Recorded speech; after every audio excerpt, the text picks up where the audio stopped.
আমি Facebook scroll করতেছিলাম, এখানে একটি পোস্ট পেলাম। মনে হলো পোস্টের কমেন্ট বক্সে গিয়ে কিছু একটা পড়বো। একজন পোস্ট দিয়েছে চাকরি না ব্যবসা, আসতেছে লেখা চাকরি না ব্যবসা। তো আমিও একটু এটা কিউরিয়াসিটি থেকে একটু মানে আগ্রহের সাথে আমি কমেন্ট বক্সে গেলাম, কিন্তু কমেন্ট বক্সে গিয়ে আমি একদম মানে আমার মাথাটাই শেষ হয়ে গেছে। দেখেন কি অবস্থা, দেখেন 12 second back to back, 12 second back to back. ওই মানসিক রোগী যারা আছে, কন্টেন্ট ক্রিয়েটর যারা আছে, তাদের কমেন্ট। মানে কি একটা অবস্থা! আপনি যে একটা গুরুত্বপূর্ণ পোস্ট করছেন, এখানে যে কিছু গুরুত্বপূর্ণ কমেন্ট আসবে চাকরি কিংবা ব্যবসার ক্ষেত্রে, এটা না, কিন্তু এখানে মানসিক রোগী কন্টেন্ট ক্রিয়েটর যেগুলো আছে এদের কমেন্টগুলো দেখেন। মানে পুরো কমেন্ট বক্স ভরে গেছে হচ্ছে back to back, back to back.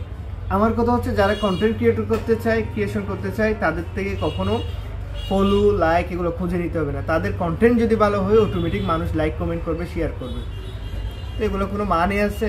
তো আপনার থেকে যদি কন্টেন্ট ক্রিয়েশনের উপর যদি আপনি নিজেকে উন্নত করতে চান, তাহলে আপনি ভালো ভালো কন্টেন্ট ক্রিয়েশন করেন। এটা তো কোনো হ্যাঁ, এটা তো মানুষ তো অবশ্যই দেখতে বাধ্য হবে যদি আপনি সুন্দর যদি করেন। আপনি যদি কোনো কন্টেন্টে ক্রিয়েটর করতেছেন না, মানুষের কমেন্ট বক্সে গিয়ে back to back, back to back করেন, এটা তো মানুষ তো মানে এমনিতেই আপনার কোয়ালিটি সম্পর্কে জেনে যাবে, বুঝে যাবে।